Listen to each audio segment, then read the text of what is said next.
കുതിരക്കച്ചവടത്തിനും കുതികാൽ വെട്ടിനും എന്നും പേരുകേട്ട ഇടമാണ് മഹാരാഷ്ട്ര.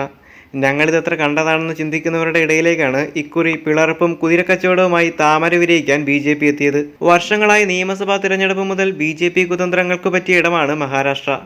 അതുകൊണ്ട് തന്നെ ലോക്സഭാ തിരഞ്ഞെടുപ്പ് കാലവും വ്യത്യസ്തമായിരുന്നില്ല.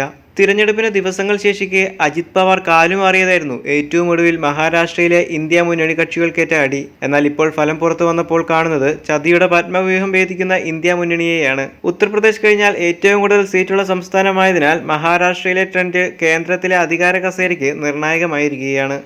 പാർട്ടികളെ പിളർത്തിയതിലുള്ള മോശം പ്രതിച്ഛായയും ഭരണവിരുദ്ധ വികാരവുമാണ് മഹാരാഷ്ട്രയിൽ BJPക്ക് വലിയ തിരിച്ചടിയായത്. കോൺഗ്രസിന്റെ മുന്നേറ്റത്തിനൊപ്പം ചർച്ചയാകുന്നത് ശരത് പവാർ എന്ന അതികായകന്റെ സ്വാധീന വലയമാണ്. ശിവസേനയെയും NCPയെയും നെടുകെ പിളർത്തിയുള്ള BJPയുടെ സമഗ്രാധിപത്യത്തിൽ മഹാവികാസ് അഘാഡി എന്ന മുന്നണി ദുർബലമായി. കോൺഗ്രസിലെ വൻ തോക്കുകളെ അടർത്തി മാറ്റിയുള്ള തന്ത്രം. എന്നാൽ മുങ്ങാതിരിക്കാൻ കോൺഗ്രസിനൊപ്പം ശരത് പവാറും ഉദ്ധവ് താക്കറെയും കൈകോർത്തു പിടിച്ചതോടെയാണ് താമരയുടെ വാട്ടം അനായാസമാക്കിയത്. പാർട്ടി പേരും ചിഹ്നവും നഷ്ടപ്പെട്ടവരെ ജനം ഏറ്റെടുത്തു. സഹതാപത്തിനപ്പുറം ഭരണത്തോടുള്ള കടുത്ത അമർഷവും തിരിച്ചടിയായി. കർഷകരോഷത്തിന്റെ നിശബ്ദ അലയൊലികൾ, വിലക്കയറ്റം, ഇതെല്ലാം മോദി ഫാക്ടർ കൊണ്ട് മറികടക്കണമെന്ന കണക്കുകൂട്ടലുകൾ പാടെ പൊളിഞ്ഞു. സംവരണ വിഷയത്തിൽ മറാഠകളും OBCക്കാരും ഒരുപോലെ മുഖം തിരിച്ചു. മുസ്ലിം, മറാഠ, ദളിത് വോട്ടുകൾ ഇന്ത്യ മുന്നണിയിലേക്ക് ചാഞ്ഞതോടെ ചിത്രം മാറി. കോൺഗ്രസുമായി നേരിട്ട് ഏറ്റുമുട്ടിയ 15-ൽ 11 BJP തോറ്റു. കഴിഞ്ഞ തവണത്തെ ഒരൊറ്റ സീറ്റിൽ നിന്നും 13ലേക്ക് കോൺഗ്രസിന്റെ കുതിപ്പ്. BJP സഖ്യത്തിന് ഇക്കുറി നഷ്ടമായത് 24 സീറ്റ്.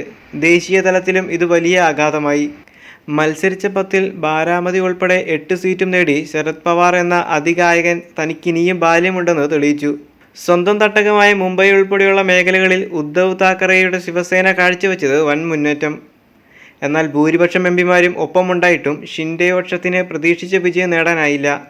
RSS ആസ്ഥാനമായ നാഗ്പൂരിൽ നിതിൻ ഗഡ്കരിയുടെ ഭൂരിപക്ഷത്തിൽ 70,000 വോട്ടുകളുടെ ഇടിവുണ്ടായതും തിരിച്ചടിയാണ്.